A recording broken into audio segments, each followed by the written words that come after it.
किसी ने क्या खूब कहा है कि स्वस्थ शरीर में ही स्वस्थ मस्तिष्क का निवास होता है और उसी स्वस्थ शरीर और मस्तिष्क से हम अपने जीवन के कार्यों को, रोज़मर्रा की ज़िंदगी के कार्यों को सफल बनाते हैं और इस जीवन को सफल बनाते हैं। नमस्कार दोस्तों, मेरा नाम है अरविंद और फिर से आप सभी का स्वागत है पीएमसी हिंदी के खास शो बैक टू नेचर में। इसमें हम बात करते हैं कि नेचुरोपैथी से, नेचुरल तरीके से किस तरह से हम किसी बीमारी के रूट तक पहुँचे और उससे निजात पा सकें। और इसीलिए आज का जो हमारा विषय है, टॉपिक है, वो है अपेंडिसाइटिस।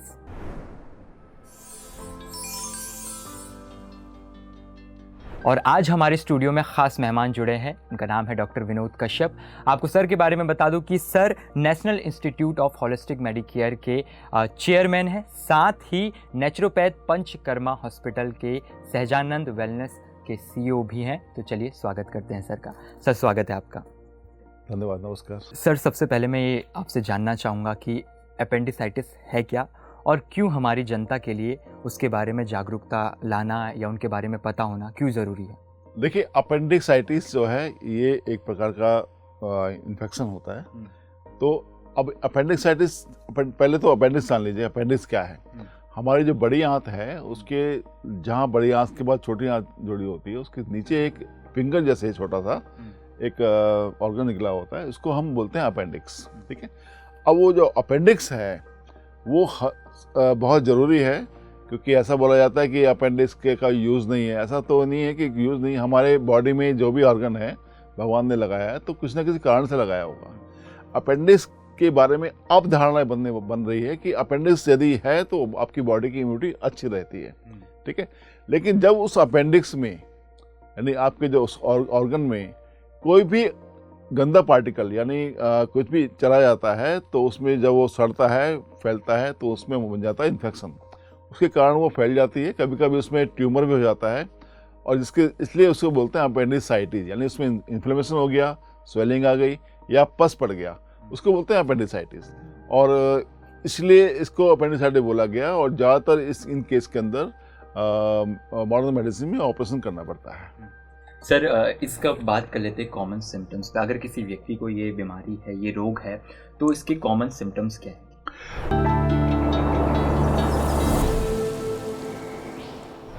सिम्टम स्टार्टिंग में क्या होता है कि जो पेशेंट है उसको पेट में दर्द होता है, पेट में यानी नाभि और उसके आसपास उसको पेन उठता है हल्का हल्का। और कुछ समय बाद वो पेन उसका राइट साइड में जाता है, लास्ट में जो हमारा एब्डोमेन है उसके पास वो टेंडरनेस यानी हैवीनेस दिखाई देती है लास्ट में। जब डॉक्टर उसको एग्जाम करते हैं, फिजिकल एग्जाम करते हैं, तो वहाँ पे उस पार्ट में उसको भारीपन दिखता है, यानी वो एरिया थोड़ा टेंडर यानी सख्त होता है। तो उसके बाद वो पेन लगातार बढ़ता जाता है और उसके बढ़ने के साथ साथ क्या होता है, पेशेंट को यानी अपेंडिसाइटिस है उसको फीवर होगा। पहला सिम्टम है उसको बुखार जरूर आएगा, बुखार आएगा, उल्टी लगेंगी, उसको वॉमिटिंग लगेंगी और जी मितलाएगा, पेट में दर्द भयंकर होता है और ऐसे में पेशेंट कभी कभी बेहोश भी हो जाता है। इसलिए ये इसके एक बहुत ही कॉमन सिम्टम है अपेंडिसाइटिस के। सर जैसे कि आपने बोला कि पेट में दर्द होता है, इस तरह की जो चीज़ें हैं वो हमें और बीमारियों में भी नज़र आती है। तो कुछ ऐसे ख़ास चीज़ें हैं जिससे हम ये प्रिडिक्ट कर सकते हैं या फिर डिटेक्ट कर सकते हैं कि हाँ, हमें ये चीज़ शुरू हो चुकी है? देखिए, अपेंडिसाइटिस का जो डायग्नोस करने का सबसे बेस्ट तरीका तो ये होता है कि सबसे पहले तो डॉक्टर फिजिकली हम एग्जाम कर लेते हैं, पता लग जाता है कि ये पेन अपेंडिक्स का है। दूसरा, क्लिनिकल डायग्नोस तो ये कर लिया, हम जब उसका पेशेंट का अल्ट्रासाउंड करवाते हैं, कभी कभी अल्ट्रासाउंड में भी प्रॉपर क्लियर नहीं आ पाता तो हम कराते हैं सीटी स्कैन। सीटी स्कैन में पता लगता है कि ये इसको अपेंडिसाइटिस है और इसका साइज इतना बड़ा है, उसमें कोई सिस्ट है, ट्यूमर है, इन्फेक्शन है या पस है, वो पूरा क्लियर वहाँ से हो पाता है। जी सर अब बात कर लेते हैं कारणों पे कि अपेंडिसाइटिस के मेजर जो कारण हैं, कॉजेस हैं, वो क्या है?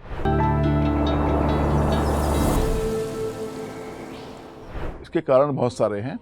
जिन लोगों को बाज़ार में खाना पीना ज़्यादा पसंद है, बहुत तला हुआ खाते हैं, नॉनवेज ज़्यादा खाते हैं या पुराना बासी भोजन करते हैं, उन लोगों को ये समस्या देखने को ज़्यादा मिलती है। क्योंकि जो भी हम सड़ा गला खाते हैं, पुराना बासी खाते हैं या फास्ट फूड खाते हैं, मोमोज है, चाउमीन, आजकल बहुत ये फैशन चल रहा है, ऐसे लोगों में ये केस हमने बहुत देखे हैं कि इन लोगों को अपेंडिसाइटिस की समस्या ज़्यादा देखने को मिलती है। सर, जैसे कि आपने बोला कि हम जंक फूड और फास्ट फूड जैसी चीज़ों का कंजम्पशन बहुत करते हैं, और ख़ास तौर से भारत जैसे बड़ी आबादी वाले जनसंख्या में जो चिल्ड्रंस है, छोटी उम्र के बच्चे हैं, वो तो ज़्यादा ही करते हैं। तो इस चीज़ का कंज्यूम करना, सेवन करना कितना ख़तरनाक हो सकता है? ये बहुत ख़तरनाक है, क्योंकि जितने भी फास्ट फूड हैं, जंक फूड हैं, उनमें मैक्सिमम ये लोग जो यूज़ करते हैं वो है अजिनोमोटो। अजिनोमोटो अपने आप में एक पॉइजन है, लेकिन चूंकि ये हमारे स्वाद को बढ़ाता है, टेस्ट को बढ़ाता है, इसलिए जितने भी जंक फूड हैं, फास्ट फूड हैं, या रेस्टोरेंट हैं, होटल्स हैं, ये सभी इसका यूज़ करते हैं। और यंग जनरेशन को स्वाद में ज़्यादा अच्छा लगता है, वो इसलिए वो खाते हैं उसको, जो स्वाद उसी से आता है। तो बाहर जो खाते हैं उसमें अजिनोमोटो का ज़्यादा प्रयोग होता है, उस कारण से बहुत सारी दिक्कतें हमें देखने को मिलती हैं। सर, मैं आपके इस चीज़ को फॉलो अप लेना चाहूँगा। आपने अजीनोमोटो की बात करी और स्वाद को जो है बहुत इन्हांस कर देता है, लेकिन आज के जितने भी रेस्टोरेंट की आपने बात करी वो लोग यूज़ करते हैं, तो क्या ऐसे कारण है कि इनको हम बैन नहीं कर सकते और ये दिन प्रतिदिन हमारी बीमारियों को बढ़ाते जाए? नहीं, ये देखिए समस्या क्या है कि सरकार की ओर से भी एक परमिशन दी गई कि आप कितनी मात्रा में इसका यूज़ कर सकते हैं। हम ये जानते हुए भी कि ये एक जहर है, तो फिर भी हम इसका यूज़ करते हैं। तो सरकार को उस पर प्रतिबंध लगाना चाहिए, जैसे बाकी चीज़ों पे लगाया हुआ है, क्योंकि हम क्यों ऐसा जहर खाएं? हमें ऐसा क्या ज़रूरत है? स्वाद के लिए हमारे भारतीय मसाले दुनिया में, पूरी दुनिया में फेमस हैं, तो हमें ऐसे इस केमिकल को लेने की ज़रूरत क्या है? इस बारे में सरकार, क्योंकि वैसे तो हम लोग कितना भी अवेयरनेस फैलाएं, लोग नहीं समझते, लेकिन जब सरकार इस चीज़ पे प्रतिबंध लगाती है तो हमें मजबूरी में उसे बंद करना ही पड़ता है। सर, ये आपने बहुत अच्छी बात कही और बहुत अच्छी इन्फॉर्मेशन हमारी जनता को, हमारी ऑडियंस को दी। मैं ये जानना चाहता हूँ कि आपने बोला कि रेस्टोरेंट, रेडी पटरी वाले जो हैं अजीनोमोटो का यूज़ करते हैं टेस्ट को इन्हांस करने में, लेकिन और हम लोग भी उसे कंज्यूम करते हैं। तो मैं ये जानना चाहता हूँ कि लोगों को इस चीज़ से कितनी दूर रहना चाहिए और ये चीज़ हमारे लिए कितनी घातक हो सकती है? बिल्कुल भी नहीं खाना चाहिए, जरा सा भी नहीं खाना चाहिए, क्योंकि ये केमिकल है, ये जहर है, ये सफ़ेद जहर है। क्योंकि ये इसकी शुरुआत चाइना से हुई थी, और चाइना में हर भोजन में ये लोग यूज़ करते हैं, और कैंसर का एक बहुत बड़ा कारण है। आज की डेट में कैंसर पूरे भारत नहीं, पूरे विश्व में लोग इससे त्रस्त हैं, और लोग लाखों रुपए खर्च करने के बाद भी अपने सगे संबंधी को बचा नहीं पाते। यदि हम छोटी छोटी बातों का ध्यान रखें, और ये जानते हुए कि हमारे इस चाउमीन में, बर्गर में या मोमोज में चीज़ें पड़ रही हैं, हम फिर भी खाते हैं क्योंकि हमें स्वाद लगता है। तो यदि ये अवेयरनेस फैले कि हमें इस चीज़ को नहीं लेना क्योंकि इसमें ये चीज़ पड़ी हुई है, तो हम अपने स्वास्थ्य को भी, अपने आप को बचा सकते हैं। अपेंडिक्स जैसी जो बीमारी है, अपेंडिसाइटिस जैसी जो बीमारी है, इससे हम नेचुरल तरीके से, नेचुरोपैथी से कैसे निजात पा सकते हैं, कैसे नेचुरल तरीके से इससे हम छुटकारा पा सकते हैं, उसके बारे में आप थोड़ा बताइए।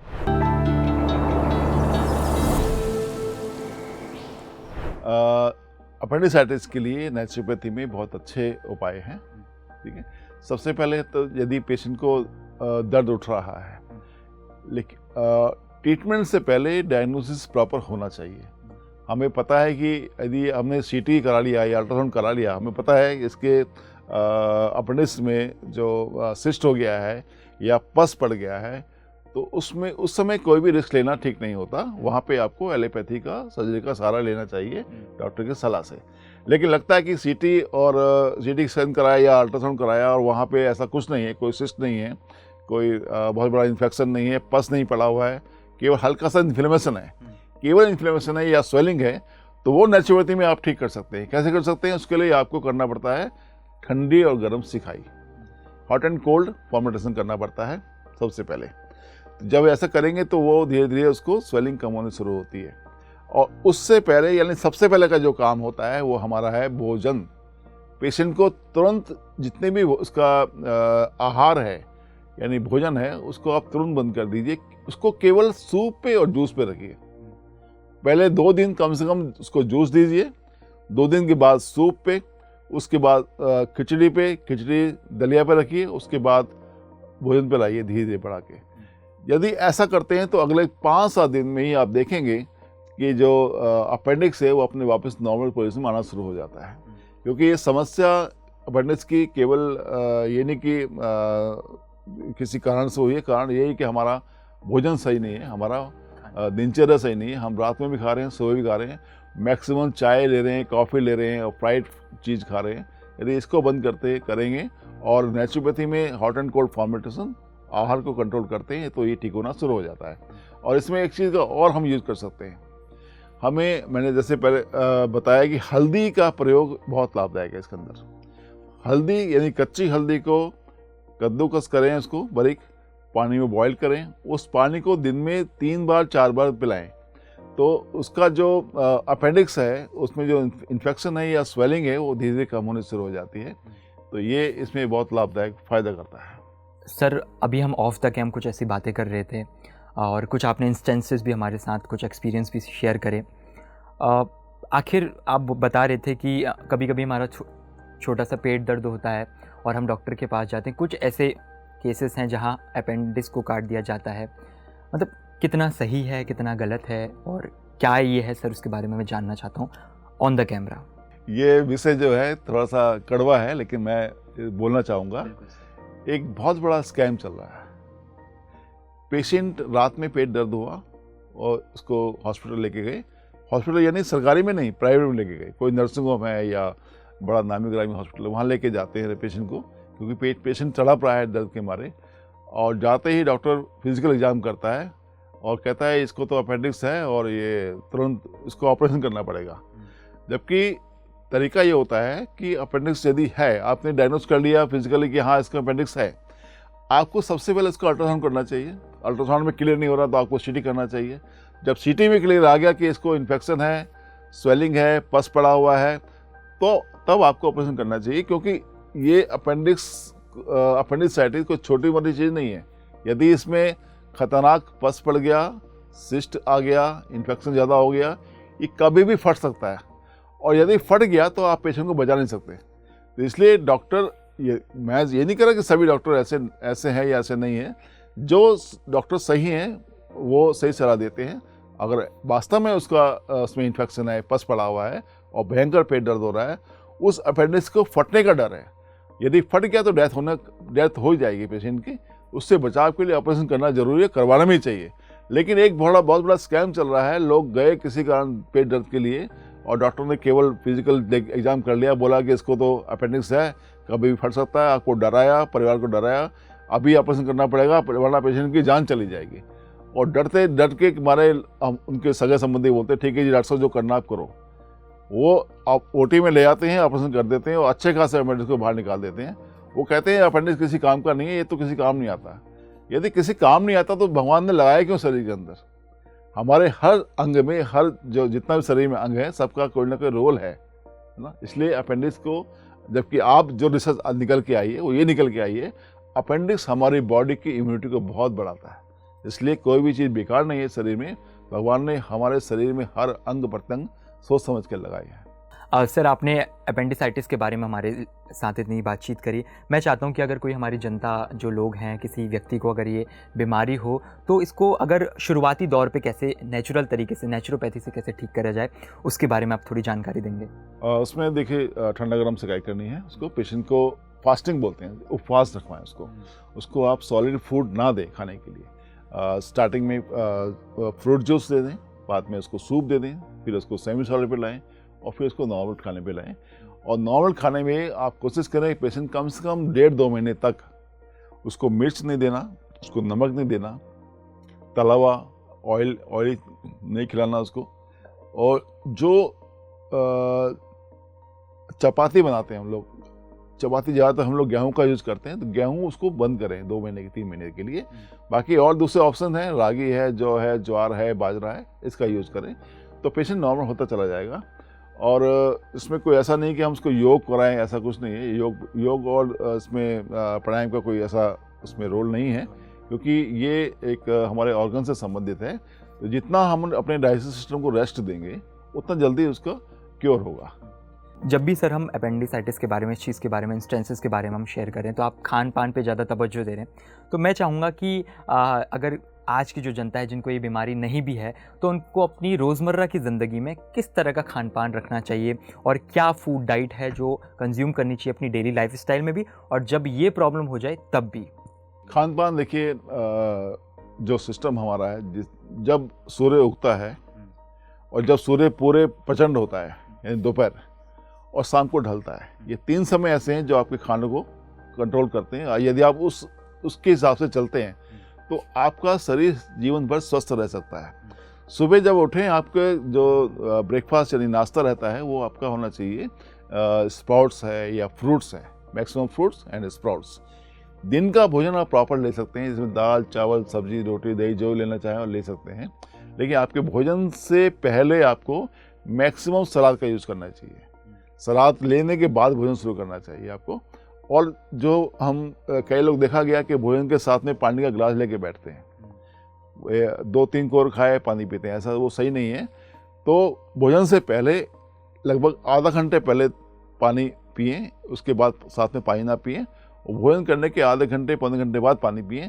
तो जो आपने भोजन फूड लिया है वो प्रॉपर ढंग से डाइजेस्ट हो पाएगा। और शाम का जो भोजन है आपका वो सूर्यास्त से पहले होना चाहिए। जैन धर्म में इसको जोड़ा गया है धर्म से, और ये जो लोग इस नियम का पालन करते हैं वो जीवन भर स्वस्थ रहते हैं। उनको पता है कि हमें स्वस्थ रहना है।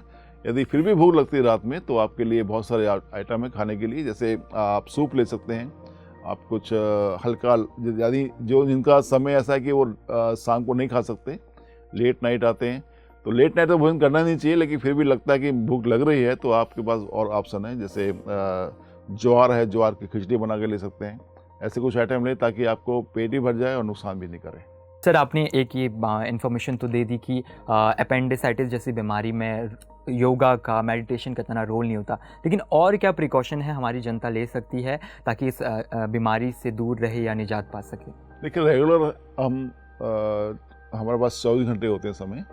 यदि हम 1 घंटा प्रतिदिन निकालें जिसमें प्रॉपर जो ध्यान, योग और प्राणायाम को लेते हैं, तो आपको ये ऐसी समस्या नहीं होती। यानी आप डेली ये भस्त्रिका कर रहे हैं, प्राणायाम कर रहे हैं, तो आपको अपेंडिक्स वैसे ही फिट रहेगा, देखिए उसमें कोई इन्फेक्शन नहीं आएगा। लेकिन आप कुछ कर ही नहीं रहे शरीर में, तो अल्टीमेटली दिक्कत करेगा उसको। और आपके खाने में, भोजन में, यानी प्रॉपर आपने संतुलित भोजन लिया, जितना भोजन आपको लेना चाहिए, तो आप तभी बीमार नहीं पड़ेंगे आप। तो इसलिए आपका भोजन, आपका प्राणायाम, आपका ध्यान और आपका योग, ये प्रॉपर बैलेंस में रहेगा तो आपका शरीर भी बैलेंस रहेगा। यदि इसको भी गड़बड़ करेंगे तो शरीर भी गड़बड़ करेगा।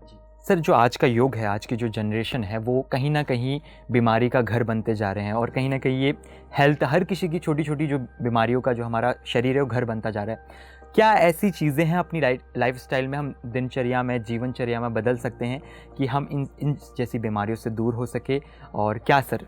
देखिए, सबसे पहले तो अपना जो खान पान है वो प्रॉपर ढंग से रहना चाहिए, है ना। हमें मैं कुछ चीज़ और इसमें बताना चाहूँगा कि हम लोग जैसे काम करते हैं, कोई भी हमारा बिजनेस है या हमारी सर्विस है, हमें सप्ताह में यानी वीक में एक बार छुट्टी मिलती है, यानी संडे को छुट्टी मिलती है। हम संडे को अपना रेस्ट भी करते हैं या कुछ काम भी करते हैं। क्या हम अपने शरीर को भी रेस्ट देते हैं क्या? क्या हम अपने ऑर्गन्स को रेस्ट देते हैं क्या? क्या अपने डाइजेस्ट सिस्टम को रेस्ट देते हैं क्या? यदि हम अपने डाइजेस्ट सिस्टम को रेस्ट देंगे सप्ताह में एक बार, तो ये जो बीमारी है अपेंडिक्स या इससे संबंधित कोई भी बीमारी आपको जल्दी पास में नहीं आएगी आपको। इसलिए हमारे धर्म में उपवास को जोड़ा गया है किसी न किसी रूप में। मंगलवार का है, वीरवार का है, शुक्रवार का, कोई भी उपवास जोड़ा गया, सोमवार का उपवास है। उपवास करने से क्या है, हमारा जो डाइजेस्ट सिस्टम है उसको रेस्ट मिलता है और हमारे ऑर्गन्स और ज़्यादा पावर से काम करते हैं, उसको रिपेयर करते हैं। लेकिन हम क्या हर समय खाते रहते हैं, उनको रेस्ट नहीं मिलता, तो वो बीमार पड़ते हैं और उसके कारण से जो बीमारियां होती हैं। इसलिए हमें उपवास को भी, यानी फास्टिंग को साथ में जोड़ना चाहिए। सप्ताह में एक दिन फास्ट करना चाहिए, और जिस दिन आपका फास्ट रहे, फास्ट को शुरू करना और तोड़ना ये सबसे महत्वपूर्ण होता है। क्या है कि मान लीजिए मंगलवार का आपने फास्ट करना शुरू किया आपने, तो आपका जो डिनर है सोमवार का, वो डिनर आपका लाइट होना चाहिए। लाइट मतलब दैट इज सेमी सॉलिड, यानी खिचड़ी या दलिया होना चाहिए आपका सोमवार का। सुबह से आपका फास्ट है, दिन में आप लगता है कि हम बिना खाए नहीं रह सकते, तो आप जूस और फ्रूट्स से शुरू करें। और फास्ट को तोड़ने का तरीका ये है कि आपको बुधवार की सुबह आपने लेना है, वो भी सेमी सॉलिड यानी खिचड़ी दलिया ऐसा आइटम लेना है या फल लेने हैं, तब आपको फास्ट पूरा काम करेगा और आपकी बॉडी का जो डाइजेस्ट सिस्टम है उसको प्रॉपर ढंग से रेस्ट मिलेगा। आप देखेंगे इतना करने से ही आपकी पेट की समस्याएं, आपकी थकान, आपकी सुस्ती और आपकी बॉडी में एनर्जी बहुत बढ़ जाती है। आपको लगता है कि आपने पहले से बहुत अच्छा ज़्यादा काम कर पा रहे हैं। इसलिए अपने बॉडी के साथ साथ अपने ऑर्गन्स यानी डाइजेस्टिव सिस्टम को रेस्ट करना बहुत ज़रूरी है। उसका माध्यम केवल फास्ट है। सर हफ्ते में कितनी बार, कम से कम एक बार हमें फास्ट लेना चाहिए? हफ्ते में एक बार तो फास्ट करना चाहिए। तरीका देखिए, जो प्रॉपर साइंटिफिक तरीका है वो ये है कि आपका डिनर जो है ना वो लाइट, यानी एक दिन पहले से शुरुआत, इसके एक दिन पहले एक दिन बाद होती है। ये नहीं कि आपने यानी मंगलवार का फास्ट है तो मंगलवार सुबह से आप कुछ नहीं खाया, ऐसा नहीं। आपने देखा होगा नवरात्रि जब आते हैं तो लोग नाम तो करते हैं कि हम उपवास पे फास्टिंग पे, लेकिन बहुत ज़्यादा खाते हैं, बहुत ज़्यादा चाय पीते हैं, है ना, तला हुआ ज़्यादा खाते हैं। ऐसा नहीं, यदि आप प्रॉपर ढंग से करते हैं फास्टिंग तो आपके बहुत से ऑर्गन्स को रेस्ट मिलता है। और ये जो अपेंडिक्स की समस्या है, ये समस्या आपको जीवन में कभी नहीं आ सकती। यदि आपने इस ढंग से इस फास्ट को अपना लिया तो अपेंडिक्स जैसी समस्या से आपको जूझना नहीं पड़ेगा। और आप इस बात को अपने साथियों को बताएं, अपने मित्रों को बताएं, अपने परिवार में चर्चा करें, क्योंकि अपेंडिक्स से बचना है। क्योंकि अपेंडिक्स यदि फट गया तो आपको कोई नहीं बचा पाएगा। क्योंकि पेट दर्द कॉमन है, हर किसी को लगता है कि पेट में केवल ऐसे दर्द गैस का है, लेकिन पता नहीं लगता कि वो दर्द गैस का है या वो दर्द अपेंडिक्स का है। और अपेंडिक्स का दर्द है वास्तव में, उसमें बहुत ज़्यादा इन्फेक्शन है, इन्फ्लेमेशन है, पस पड़ गया है, सिस्ट हो गई और फट गया, रप्चर हो गया, तो आप हॉस्पिटल भी नहीं पहुंच पाते, आपके रास्ते में डेथ हो जाती है। इसलिए इससे बचना है तो कृपया अपने भोजन को ठीक करें। सर अक्सर जब हमारे छोटे से भी पेट में दर्द या सर में दर्द होता है, हम कोई भी टैबलेट का यूज़ कर लेते हैं या फिर उसको बीमारी को इग्नोर कर देते हैं। वो शॉर्ट पीरियड ऑफ टाइम के लिए वो टैबलेट हमें थोड़ा सा रिलीफ देती है, लेकिन लॉन्ग पीरियड ऑफ टाइम के लिए हमारे पास एक दूसरी बीमारी का घर बना देती है। तो सही तरीका क्या है? क्या हमें जब ऐसी अपेंडिसाइटिस जैसी दर्द होना शुरू होता है तो उसका स्टेप क्या हमें डॉक्टर के पास जाना चाहिए या क्या प्रोसेस अपनाना चाहिए? देखिए, पेट में दर्द है तो पेट के दर्द के बहुत सारे कारण होते हैं। जैसे सिर दर्द के बहुत सारे कारण हैं, ऐसे पेट दर्द के बहुत सारे कारण होते हैं। कि वो पेट दर्द किस कारण से हो रहा है? क्या वो अल्सर का दर्द है? क्या वो गैस्ट्रिक का दर्द है? क्या वो आपको मौसम नहीं आया कई दिन से उसका दर्द है? या वो अपेंडिक्स का दर्द है? तो दर्द को, कोई भी दर्द है आपको, तो यदि दर्द हो रहा है और घर में आपके पास कोई दवा नहीं है, लेकिन घर में आपके अजवाइन है, जीरा है या सौंफ है, कोई भी एक आइटम है, उसको अजवाइन को आप बॉईल करके उसका पानी पी सकते हैं सिप सिप करके, तो भी आपको, यदि दर्द गैस का है तो आराम मिल जाएगा। यदि सौंफ नहीं तो आप अजवाइन का यूज़ कर सकते हैं, अजवाइन का पानी बॉईल करके पी सकते हैं। ठीक है, ऐसे जीरे को तवे पे भून कर हल्का सा हींग मिला के उसको पीस कर उसका आप पाउडर यूज़ कर सकते हैं गर्म पानी से, तो भी आपको आराम मिल जाएगा। यदि इनसे आराम नहीं मिलता तो आपको तुरंत डॉक्टर को दिखाना चाहिए और प्रॉपर ढंग से लेना चाहिए, क्योंकि गैस की दवा लगातार लेने से आपका जो लीवर और स्प्लीन है उस पर असर पड़ता है और कुछ समय बाद वो कहीं ना कहीं कैंसर के रूप में तब्दील हो जाता है।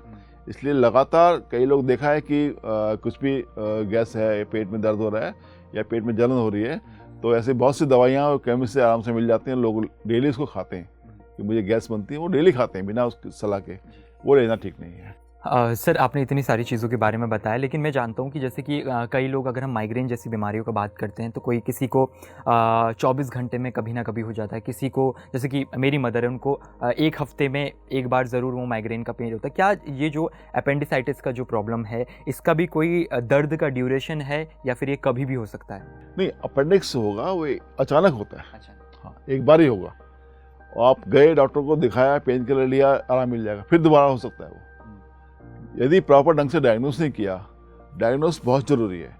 हम ऊपर से देख लेंगे, चेक कर लेंगे दर्द अपेंडिक्स का है, क्योंकि राइट यहाँ दर्द आपको नाभि के पास उठता है, गोल घूमता है बहुत भयंकर, फिर आपको राइट साइड में आएगा, नीचे साइड में आता है और वहाँ पर स्वेलिंग से मिलेगा। दवाएं का तो बहुत हैवी मिलेगा, भारीपन मिलेगा। ये केवल डॉक्टर पहचान सकता है, अपने आप नहीं पहचान सकते। इसलिए प्रॉपर जब भी ऐसा कोई पेन लगे तो पेन को हल्के में ना लें, डॉक्टर को दिखाएं और डायग्नोस करें और उसको अल्ट्रासाउंड या सीटी स्कैन जो करना वो करें। सर बहुत बहुत शुक्रिया आपका, धन्यवाद। आप शो में हमारे साथ जुड़े। पीएमसी की जनता के लिए आप हमेशा यहाँ तत्पर रहते हैं और कुछ ना कुछ बीमारियों से कैसे निजात पा सके उसके रूट कॉज तक बात करते हैं और हमारी जनता तक इन्फॉर्मेशन पहुँचाते हैं। बहुत बहुत धन्यवाद सर। नमस्कार, धन्यवाद। तो ये थे हमारे साथ डॉक्टर विनोद कश्यप जी, जो कि एक हॉलिस्टिक मेडिकेयर के एक्सपर्ट हैं, एक स्पेशलिस्ट हैं, चेयरमैन हैं। तो मैं पीएमसी के पूरे परिवार को ये कहना चाहता हूँ, मैं अरविंद ये कहना चाहता हूँ कि आप मेडिटेशन कीजिए, योगा करिए, अपनी दिनचर्या में, अपनी जीवन दिनचर्या में योग, मेडिटेशन, अच्छा खान पान को रोज़मर्रा की ज़िंदगी में अपनाएं और अपना ख्याल रखें। अगर आप ये शो को टीवी में देख रहे हैं तो प्लीज़ हमारे सोशल मीडिया जितने भी हैंडल्स हैं, यूट्यूब, इंस्टाग्राम, उनको सब्सक्राइब और फॉलो कीजिए। मिलते हैं अगले शो में। धन्यवाद।